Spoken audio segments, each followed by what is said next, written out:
2 Kings chapter 11. Athaliah reigns in Judah, verse 1. Now when Athaliah, the mother of Ahaziah, saw that her son was dead, she arose and destroyed all the royal family. But Jehosheba, the daughter of King Joram, sister of Ahaziah, took Joash, the son of Ahaziah, and stole him away from among the king's sons who were being put to death. She put him and his nurse in a bedroom. Thus they hid from Athaliah, so that he was not put to death. And he remained with her 6 years, hidden in the house of the Lord, while Athaliah reigned over the land. Joash anointed king in Judah, verse 4. But in the 7th year, Jehoiada sent and brought the captains of the Carites and of the guards, and had them come to him in the house of the Lord. And he made a covenant with them, and put them under oath in the house of the Lord, and showed them the king's son, and he commanded them, "This is the thing that you shall do. 1/3 of you, those who come off duty on the Sabbath and guard the king's house, another third being at the gate of Sur, and a third at the gate behind the guards, shall guard the palace. And the 2 divisions of you which come on duty in force on the Sabbath and guard the house of the Lord on behalf of the king, shall surround the king, each with his weapon in hand. And whoever approaches the ranks is to be put to death, but with the king when he goes out and when he comes in." The captains did according to all that Jehoiada had the priest commanded, and they each brought his men who were to go off duty on the Sabbath, with those who were to come on duty on the Sabbath.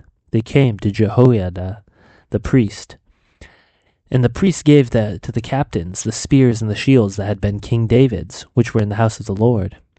And the guards stood, every man with his weapon in his hand, from the south side of the house to the north side of the house, around the altar and the house on behalf of the king. Then he brought out the king's son and put the crown on him and gave him the testimony, and they proclaimed him king, and he anointed him. And they clapped their hands and said, "Long live the king!" When Athaliah heard the noise of the guard and of the people, she went into the house of the Lord to the people. And when she looked, there was the king standing by the pillar according to the custom, and the captains and the trumpeters beside the king, and all the people of the land rejoicing and blowing trumpets. And Athaliah tore her clothes and cried, "Treason! Treason!" Then Jehoiada the priest commanded the captains who were set over the army, "Bring her out between the ranks and put her to death with the sword, anyone who follows her." For the priest said, "Let her not be put to death in the house of the Lord." So they laid hands on her, and she went through the horses' entrance to the king's house, and there she was put to death. And Jehoiada made a covenant between the Lord and the king and the people, that they should be the Lord's people, and also between the king and the people. Then the people of the land went to the house of Baal and tore it down, his altars, his images, they broke into pieces. And they killed Mattan, the priest of Baal, before his altars. And the priest posted watchmen over the house of the Lord. And he took the captains, the Carites, the guards, and all the people of the land, and they brought the king down from the house of the Lord, marching through the gate of the guards to the king's house.